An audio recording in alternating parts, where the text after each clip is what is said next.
it can feel like hope gets hijacked by social media, and hope gets hijacked by what looks shiny and pretty and sparkly.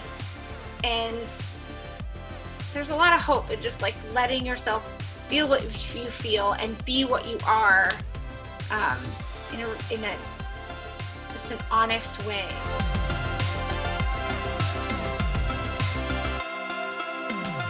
Welcome to another show of Searching for Hope.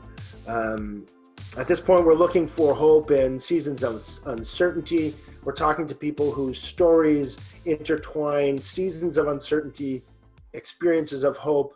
And today we're really excited to have Shanda joining us. Shanda, the way I'd introduce her, is a great friend, somebody who's compassionate and passionate, both in the same, somebody who's willing to take the shirt off her back for a neighbor. And so I'm looking forward to hearing a little bit of Shanda's story and a season of uncertainty that came very unexpectedly for her 10 years ago, and where hopelessness was, where hope was, and what that might look like and what we can learn from it. So Shanda, thank you for being with us. Yeah, thanks for bringing up the topic. Well, it's not an easy one, but I'm learning a lot along the way. I really am. So the first question that I've asked every guest, and this is partly I want people to get to know who you are. What is it that makes Shanda come alive? Connection and people, which is a particularly painful thing to make one come alive in this COVID world that we're living in. Sure. I love people, and I love connection, and I love finding creative ways to build that and weird people to connect with. I enjoy a fair amount of discomfort and awkwardness, and because I think it builds that connection. Yeah, I mean, that's something I remember when I first met you and we moved to Altona. I think that coming over to your house was the first place that Carrie and I just felt like totally welcome. Like it was like the doors were open and anyone could come in as long as you loved pink. You needed to like pink, both the musician and the color, but yeah, that's it. And rainbows. Yep. Yeah. I like energy and new ideas and creativity, and I don't know. Love it. Things I'm really craving right now. Yeah, come on, you gotta get creative in your own house, right? I know, it's true. Actually, it's true. It's hard. So as a series, as a show, whatever you want to call this thing we're doing, we're exploring seasons of uncertainty, and part of our desire in doing that was to say, I think we feel like I would almost argue as a world right now, we are living in uncertainty. There's this crisis that we're all experiencing in different ways, but we're all experiencing it. And it feels very uncertain and scary, and sometimes we can get caught up that, and I'm a culprit of that as well. And so maybe this is a personal journey, but it's also one I think that's good to share with others, is to kind of find out where do we find hope. And the only way to do that is to learn from people who've been in uncertain seasons. And so I'm curious if you'd be willing to share a little bit about how what seemed like a normal life changed just under 10 years ago and was hit with just a wall of uncertainty. And what did that look like for you? Well, yeah. So I grew up in a big family. I have 6 sisters and 1 brother. And so 10 years ago, this coming September, I was painting in this new house in Gretna, Manitoba that Peter and I had moved into. And I was painting the stairs and got a call from my family that my brother had been in an accident. And it was immediately very scary, and you drop everything and you run. He was life flighted to Minneapolis from where he lived in Minnesota. He was 16 at the time, and he had been rollerblading on the road and was hit by a car. And it was, everything stops in that moment, and you just like drop everything and you run, and we all, that's exactly what we did. We all ran to the hospital. We drove. A long run from Gretna. And every minute of that 24 hours is like burned in my brain. Like yeah, because everything just stopped and we all gathered. I had a couple of sisters at the time that lived in Oregon, and they flew out, and it was, we, as fast as we could, we all got together and gathered around him, and he was in a coma for a long time, and sustained a severe traumatic brain injury. And it's this, it's a really, previous to that event, life and death was a pretty black and white thing. And then you sit in a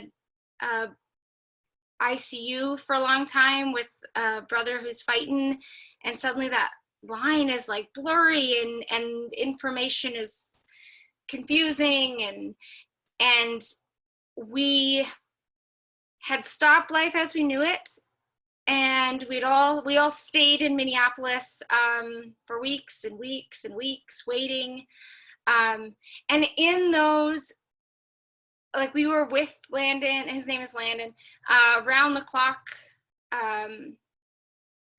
praying and grasping and sobbing and kind of not knowing what to do, the whole 10 of us plus a couple of in-laws,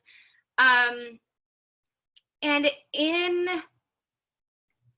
that space, our entire hope was just, I don't even know if I could say what it was. We were just clinging. Like that would be my mental image of those weeks in the hospital.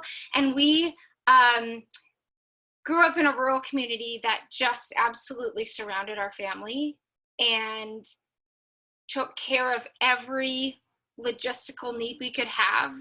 We stayed in hotels, we stayed in apartments near the hospital.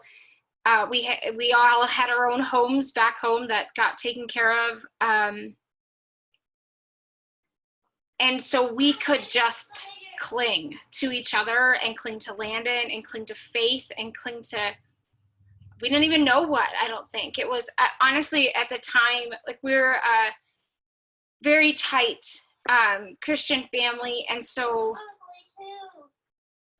prayer was really important, but honestly, the words we were using, I don't think we were even using prayer of words. It was just like, help, God, help, help, help.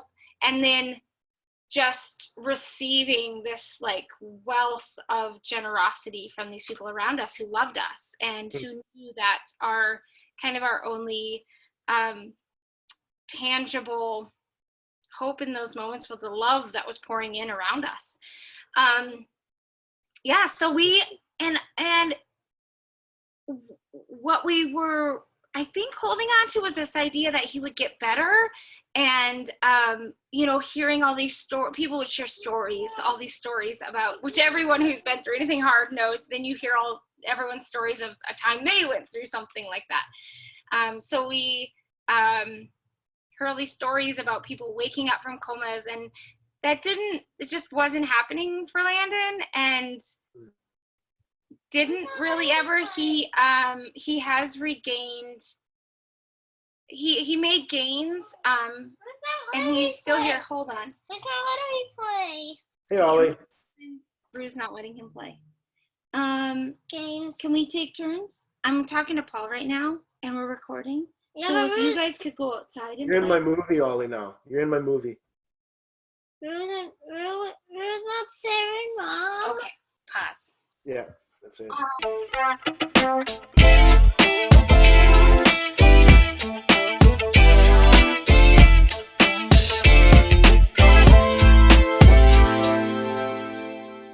Yeah. So in that, like, I think in that crisis time, that immediate time, everything changed. But at the same time, we were still the same family. Like, we're a family that laughs really hard and plays really hard, and our community knew that. So, like, people brought us games, and we still, like, we had some, like, deep laughter. And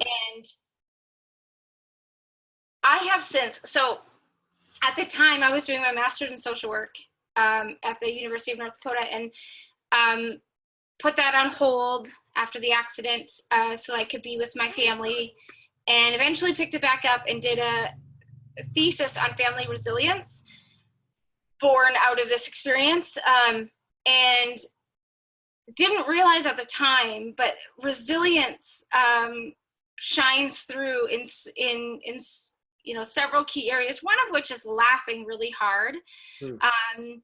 And another of which is finding ways to organize yourselves, which we did a lot of, because there was so many people and so much love and gifting happening. And yeah, so in those moments, I think our whole life stopped and refocused on Landon and on finding ways to be well. He was in the hospital for 6 months and 23 days, and then came home and was still a shell of who he used to be. Was a different person. Still doesn't walk, talk. He's really a 180-pound infant. He laughs now appropriately. Like, he'll laugh if you like go up to him and lift your leg and make a good fart noise. He'll laugh really hard. Or if you pretend you trip over him and like fall over, he'll laugh. And he smiles and he knows who we are, but he doesn't do any of those things that at the time of the accident would have been like the markers of reasons for hope. I mean, there's that time, you called it the time of crisis, which maybe that was the first few days. Maybe that was that 6 months and 23 days. Maybe like that season, you could argue it had varying lengths, I'm sure, or varying levels of crisis throughout that. At some point, you came to a place where at least some form of new reality had to be sort of accepted, but maybe there was a hope for a continued movement. What happened when maybe as a family or as an individual, you realized that what you maybe thought you could hope for at that time wasn't maybe going to come to fruition in the same way that you may have hoped, and it looked different? What did that look like? Like, how did that affect hope, or how did that affect your experience? I think that was a very, very slow and continual process. Huh. And I think we always imagined that at some point it would be like, this is what you have. This is as much as Landon has recovered, and that's it. Here's what you got. Now deal with it.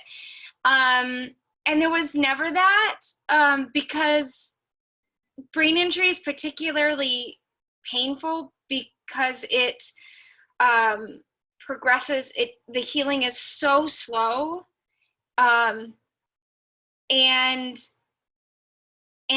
everybody's so different.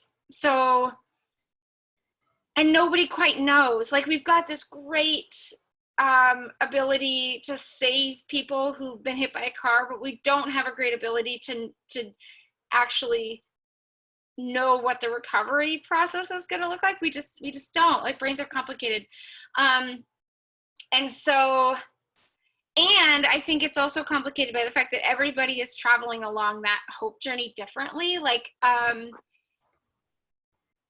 yeah. And so I think it's so much about the beauty and the pain and holding those things like with an open hand all of the time, and honoring what is really, really painful and being honest about that, and at the same time leaving space for beauty and seeing that beauty and celebrating that beauty, and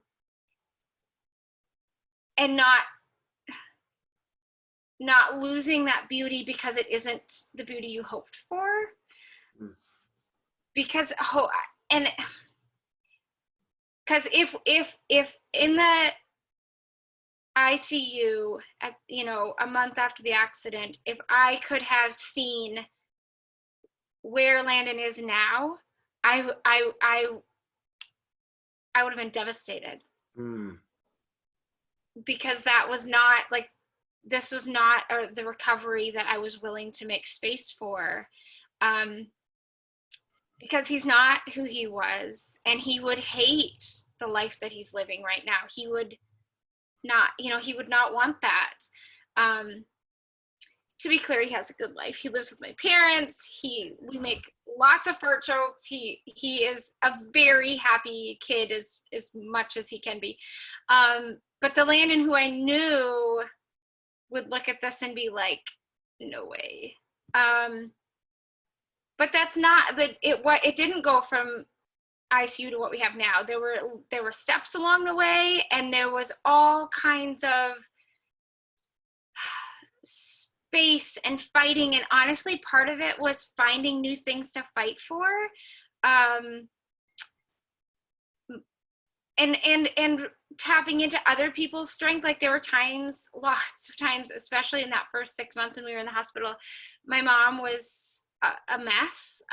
She was understandably just north of functioning. Like she would often just like be in a heap sobbing, and we would be like, Mom, you have to put some clothes on. You have to get up. And so she relied on us to do that for her and to hold that hope for her when she couldn't.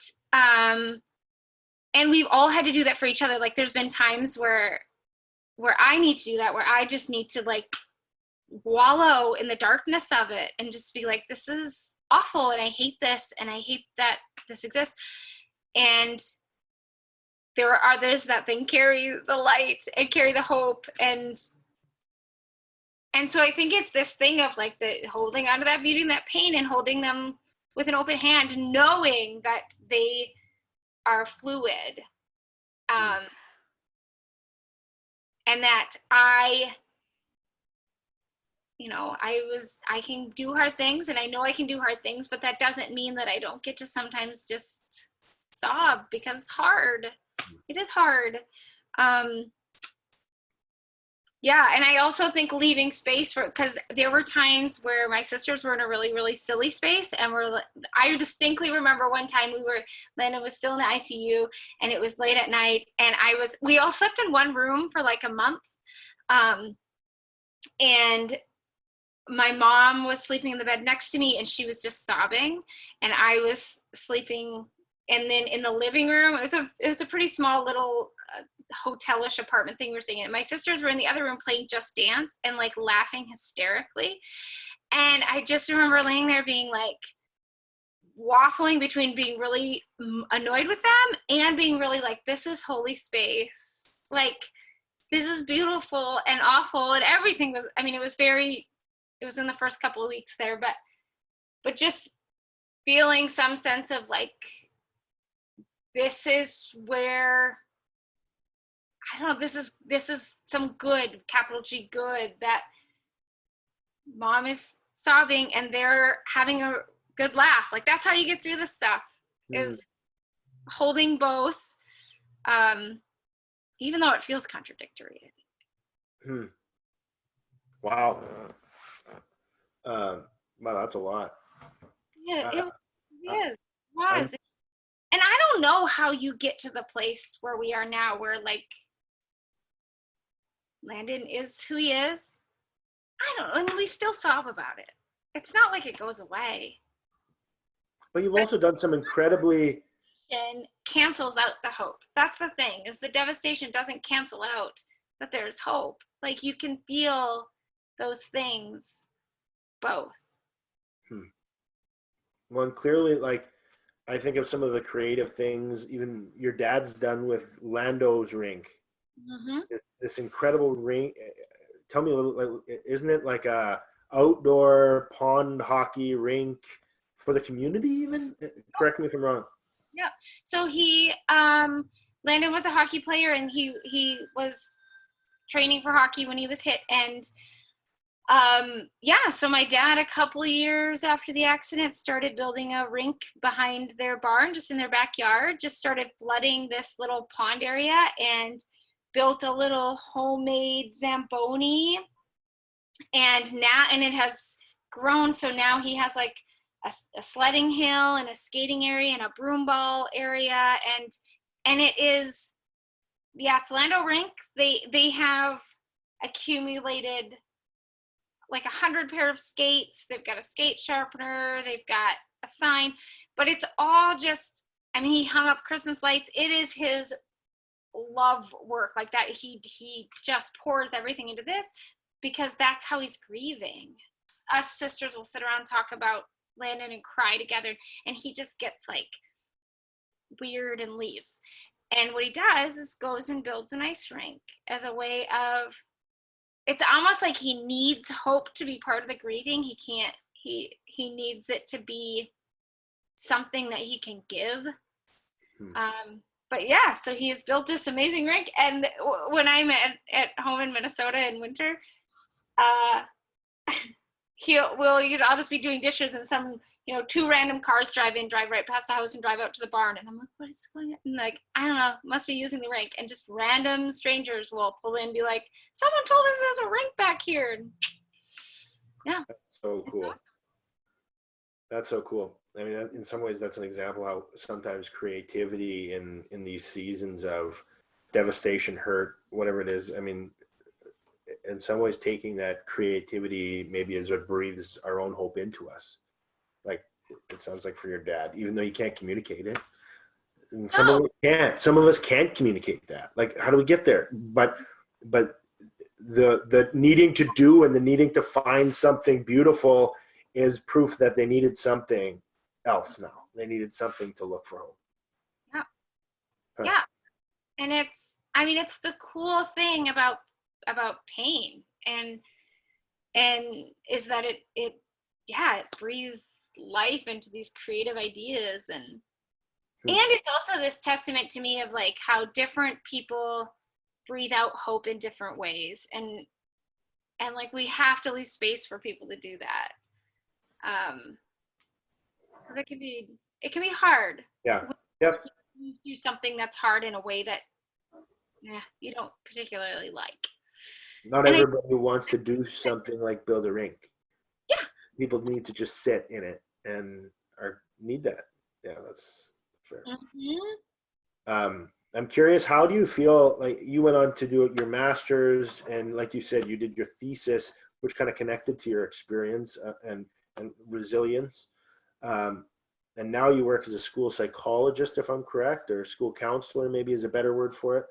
I should probably watch the language I use. Actually, my job now is the youth suicide prevention coordinator for the state of Oregon. So. Okay. So how do you feel like this experience maybe not changed, but altered the trajectory of what career and life after this or in the midst of it looks like? So this experience set me up to to find a lot of life in that space where life has taken a sudden shift and things feel scary. So sort of that juncture where people are experiencing something that from the outside others would be like, I don't know how you ever got through that, because it's a really sacred space, and I kind of love that juncture,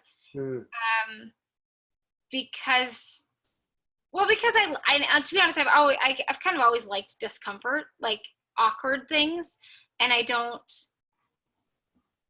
I'm not as likely to shy away from awkward conversations and just naming what's hard. And even more so now after Landon's accident and after experiencing that really personally in my family. And so the work I do right now in youth suicide is all about hope and connection, because youth suicide prevention is all about belongingness, and it is all about finding ways to let hope shine through into the darkness. And being connected to other humans is a huge part of that. And I love finding new ways for that to happen, because we were completely kept afloat by people, by humans doing these creative things.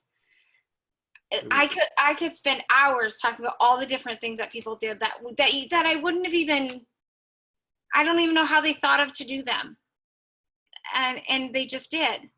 And it's so cool that people do that.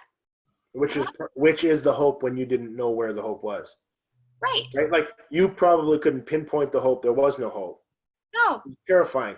But hope showed up in tangible ways that maybe looking back you can experience, and in the moment it just kept you floating. Like you might not have said, oh, now I have hope because somebody made me this beautiful meal, or now I have hope because, but it just kept you walking. Like it kept your feet on the ground.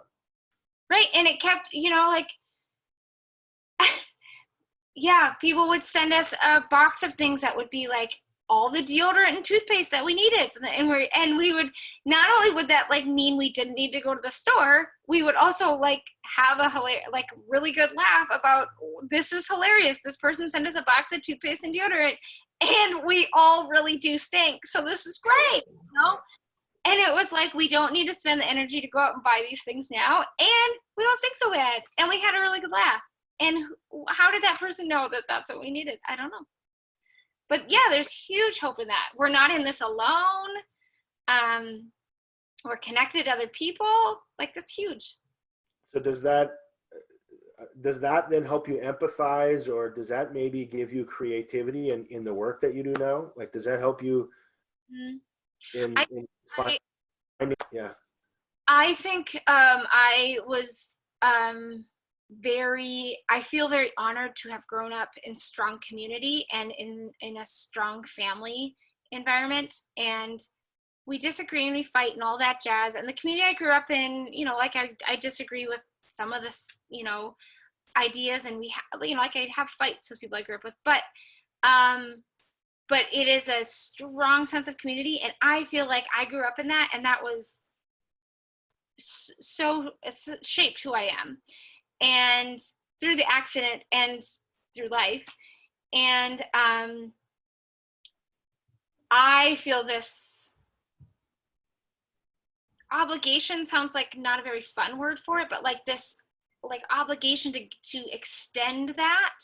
And that is the work of youth suicide prevention, is creating community and creating connection. Like belongingness is what helps kids hold on to life. And so I feel this, like, I was given that, and I must extend that to others. So, I mean, we could talk a whole lot about what you do now, and I mean, that could be a whole different episode in many ways, to be honest. Honestly, I don't know what's wrong with me. I just love where the darkness meets the light. I just love that stuff. I don't know. I love it. Yeah. And the world needs people like you, Shanda. The world needs people like you who can sit there, right? That's so important. Like, that's a gift. Not everyone can do that.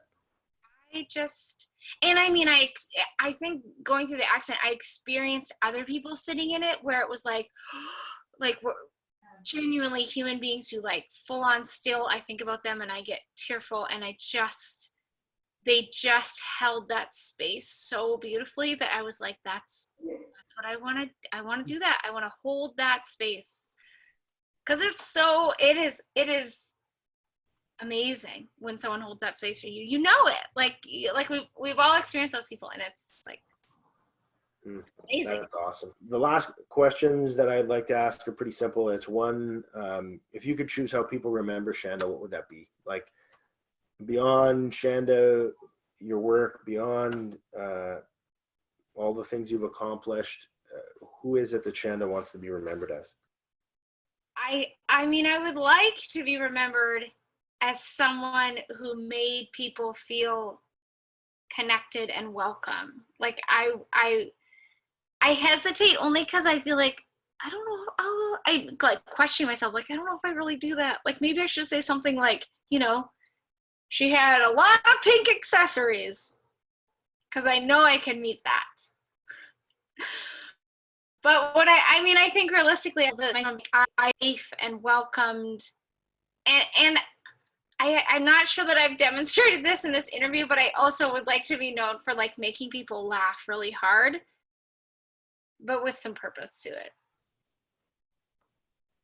I think you do that well. Love it. Last question is, what advice would you give to somebody maybe even living in the circumstances we're living in right now, which is a new level of uncertainty for some people? For some, it's maybe just a different level of uncertainty or a different experience of uncertainty. How might one look for hope in this season? I think lower your expectations and celebrate those small wins. And in those moments of uncertainty, like self-grace, to just allow yourself to feel what you feel in that moment, and celebrate when you feel good, and let yourself feel terrible when you feel terrible, and don't beat yourself up about that. And in this uncertainty, I think we don't know what's coming. And so we hold on to the hope that there is good and that we are connected to other people, and we find creative ways to do that. But we also cannot beat ourselves up when I don't have the energy to put more hearts on my window, or to like creatively make a video to put out on social media. Like if all I can do today is make burnt toast, then that's all I can do today, and that's fine.